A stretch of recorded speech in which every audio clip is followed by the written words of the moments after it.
Questions?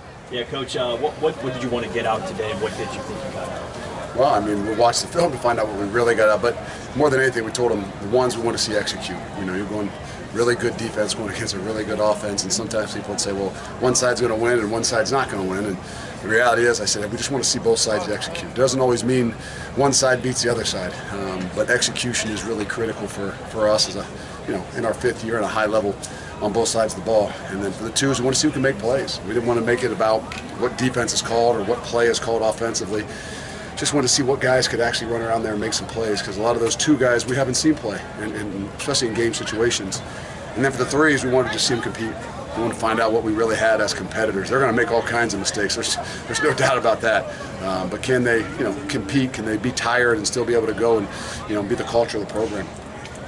I hope we saw all those things. I think from the initial, we did, but I'd like to hold my breath until I actually watch it.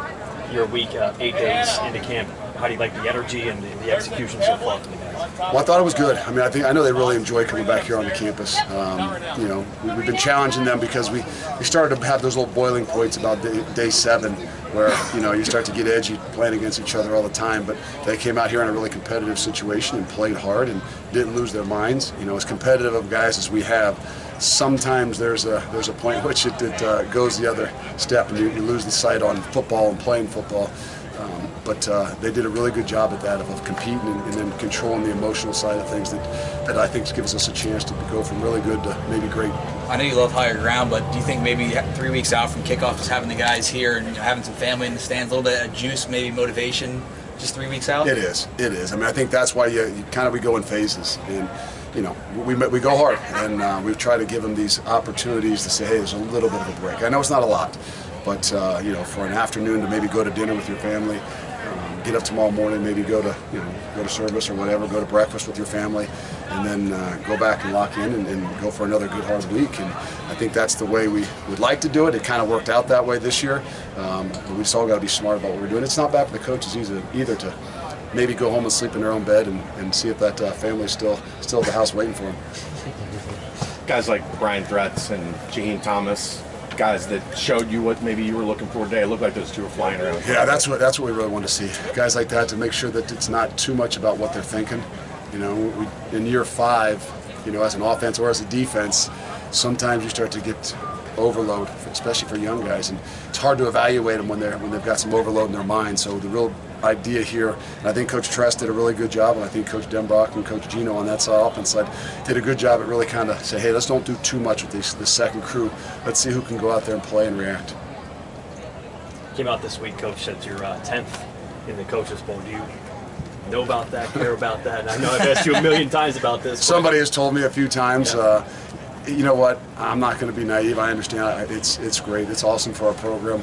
It's really awesome for the guys like Desmond Ritter and Majay and Darian Beavers and all those guys that have worked so hard to put this program where it is. And for those guys to be recognized, I think it's really, really good.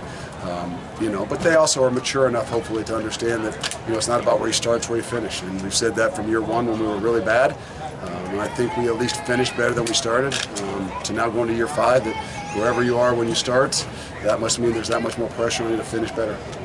To follow up on that, I heard on the media days you talk about wanting to be a top 10 program, not just top 10 team. Do you preach that in camp like this? That's where we've continued to move to, and that's not just to the players. That's to the coaches, that's to everybody that's tied to the program, that people in top 10 programs do things different. That doesn't mean there's only 10 top 10 programs, but people that do things the right way consistently over time know what the expectations are like. They don't take big dips no matter what the situation happens to be on the field or off the field, but they're always growing, and that's what we strive for. Is that an official challenge on the Donnelly catch over here? That might have been our first official challenge. I don't know if the offensive coaches got to the ref over there, but some way somehow they might have convinced him that it looked like that was a good catch. So small victories all over the place that we like to try to make sure we can celebrate. Good? Good? Yep. Thanks, guys. Appreciate it.